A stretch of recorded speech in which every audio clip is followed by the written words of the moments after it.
We're gonna start this whole thing over, don't use that.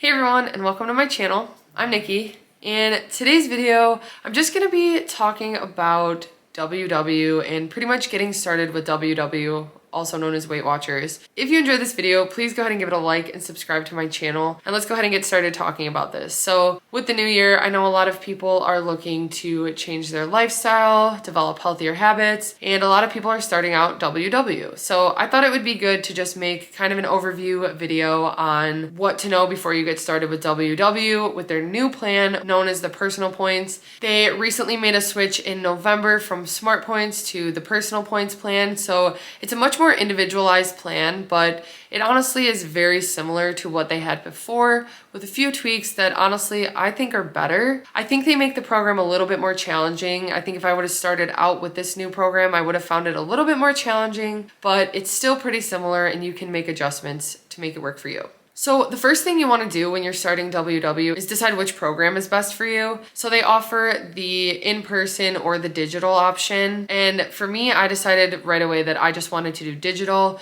With the digital, you track everything on the app and you aren't required to go anywhere or talk with anyone. And that's what I was trying to avoid. But I do know people that find it a lot more beneficial to do the in-person. It is a little bit more expensive, but that way you go do your weigh-ins at the WW workshops and you have personal coaches who help you, and that just might be what works better for you. So that's the first thing you need to decide, what's going to hold you more accountable or maybe just be more realistic for you to stay on track with. So the basic program of WW, it's points. And that's why I decided to start it, was because I have always struggled with tracking calories in the past. And for some reason, I thought points might work for me, which they did. They were so much better for me to track. I found it so much easier. I'm not saying it's easy, but it was definitely easier than calories for me. And having 0-point foods that I didn't have to track, which again, you make the program work for you. So if you want to track your 0-point foods, you can. I just found that I didn't need to and I didn't want to. And that's what made it sustainable for me, was that I didn't feel overwhelmed. I only had to track a few ingredients with each meal that I made, and that just made it so much easier for me. So you're given a certain amount of daily points each day, and those are your points that you're supposed to eat in the day. You're also given weeklies, which contain your rollovers. So if you didn't eat all your dailies, you can have up to 4 rollovers go into your weekly bank. And your weekly bank is just meant to be spread throughout the week. It's meant to be used for maybe what you would consider a cheat meal, but they're meant to be used. They are meant to be eaten with the WW program. It is made so that you can eat your dailies, you can eat your weeklies, and you can also eat your earned points, which I'm going to talk about more. But one thing that I think was a huge mistake for me in the beginning was I was scared to eat my weeklies. I did not think that I could. I thought I was going to gain weight. I thought those were extra points that I didn't need to touch. And in reality, I could eat those weeklies, and I do eat my weeklies since I realized that I've been eating my weeklies every week. And that's what ended up working better for me. So I found that I was more full then, and I actually started losing more weight when I started eating more, which sounded crazy to me. And honestly, I'm eating more than I was before I started my weight loss journey because I'm making healthier choices that are filling. Like I mentioned before, you can earn points back. So they recently made this change to the program. I didn't have this in the beginning, but if you hit 60 ounces of water that you drink in a day and you track it, you get a point back, and that will go straight into your dailies. If you eat a serving of vegetables, which this is also new, you get a point back for every cup of vegetables that you eat, which is actually pretty big. So that also goes back into your dailies that you can eat. Then you can also earn activity points that go into your weeklies, and that's from tracking your exercise. Now, before in the old program, they would give you a lot more activity points for the activities you do because you would track them as fitness points. They were something separate. Now they have incorporated them with what you eat. They give you fewer points when you do an activity. Before I used to get 18 points for skating, now I get 6. So it's a completely different point system. If you work out and you track it, those points can go back into your weeklies for you to eat, but it's less than half of what you're even burning. So you won't gain that weight back if you eat it. So as you lose weight, you start to get fewer dailies, and I learned this pretty quickly. I didn't realize that, but it really does start to adjust with your eating habits, and I found that I started to eat more 0-point foods as my dailies went down. So originally I started the plan with 38 dailies,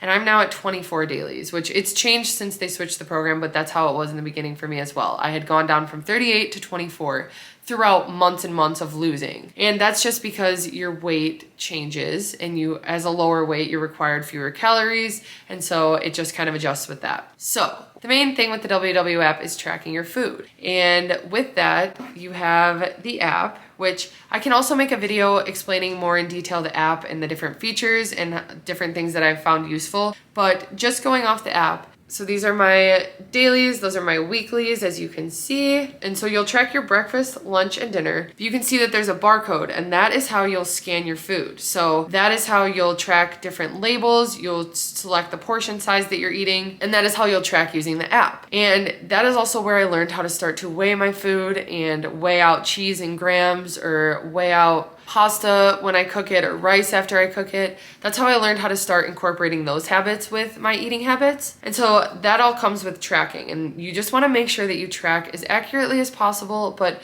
it doesn't have to be exact. If you miss something, it's not going to be a huge deal. Again, it's what works best for you. So I actually found that not tracking sauces were something I found tedious to have to track. And so if I didn't track those, but just kind of mentally took them out of my weeklies throughout the week, that really helped me, and it really helped me to stay on track, and I was able to keep it in balance. With these points that you get, normal foods are points. So like a serving of cheese for me is 3 points, a serving of turkey lunch meat is 1 point. Like, different foods have different point values, and it's all based on the calories, saturated fat, protein, sugar. Now they take into consideration healthier fats, they take into consideration fiber. So this point system is very dependent on the different nutrition facts of the food that you're eating. But you also get a list of 0 point foods. So when you first start WW in the app, you'll take an assessment, and this will give you your 0 point foods based on your lifestyle, based on what you like to eat. They want to give you the foods you like to eat as your 0 point foods because you'll eat them, they're filling, and you're less likely to gain weight over eating these 0 point foods. That's the whole point. That's what WW says about them. For me personally, my 0 point foods are like chicken and ground turkey, 99% lean. I have eggs, oats, potatoes, vegetables, fruits, and it'll just depend on how you fill out this assessment. If you have diabetes, fruits will have a higher point value. For me, they're 0, but for someone who is diabetic, they will have a higher point value. And that's just what will work better for them based on what your nutritional needs are. So I have learned to use 0 point foods to my advantage. I have learned to incorporate so many. I try to pack every meal with a bunch of 0 point foods because they fill you up so much, and they're healthy, nourishing foods that you're able to incorporate. I really make sure to add a serving of veggies to every meal. I add those 0 point foods in, and like I mentioned before, for me it works best to just not even track them, but if it helps you to track your 0 point foods, then you can do it. One thing I want to say starting out WW is just to have an open mindset. Don't put too much stress on yourself. Yes, try to make sure you're tracking everything, but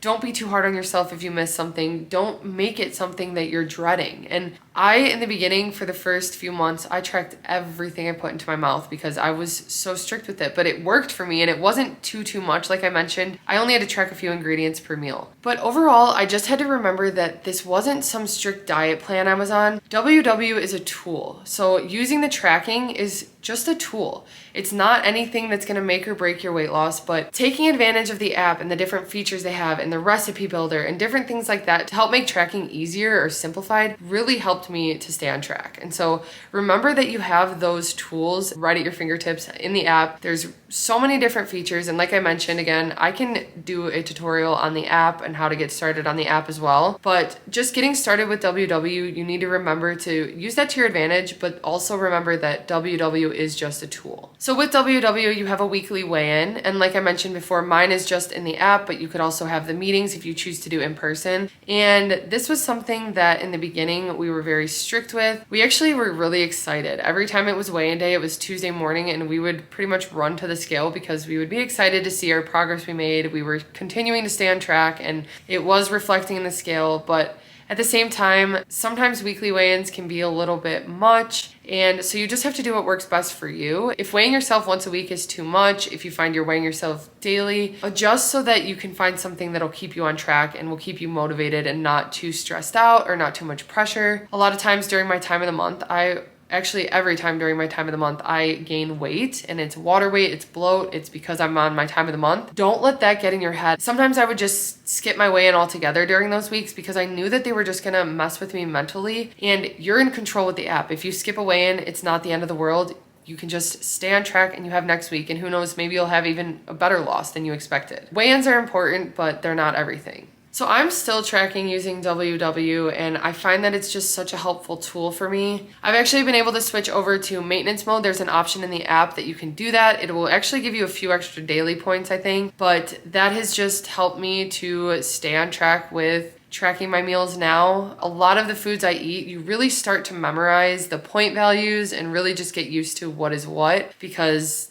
you're using a lot of the same ingredients, you're tracking it daily, it really just is habit. And so it's become easier for me to kind of build meals around what I know because I know so many of the ingredients. But it's nice to have a maintenance mode where it is going to keep me at my weight that I'm currently at, and it's what I'm comfortable at. I feel like I'm eating enough food, and that's another thing. If you feel like you're not getting enough food, really focus on your 0-point foods and really see where you're spending a lot of your points. If you're finding that you're using your points on things that aren't satisfying you or nourishing, maybe you can use that to readjust. So really, again, like I mentioned, just use WW as a tool. Overall, it's just important when you're getting started with WW to not get overwhelmed. You're gonna take time to adjust. It took me a few weeks to really learn the point system, but I really stayed consistent with my tracking, and that's what helped me to learn right away. I really didn't set any crazy standards or goals that I had to hit with my weigh-ins. Focusing on using WW as a tool instead of a strict diet plan. So many people say it's a strict diet, but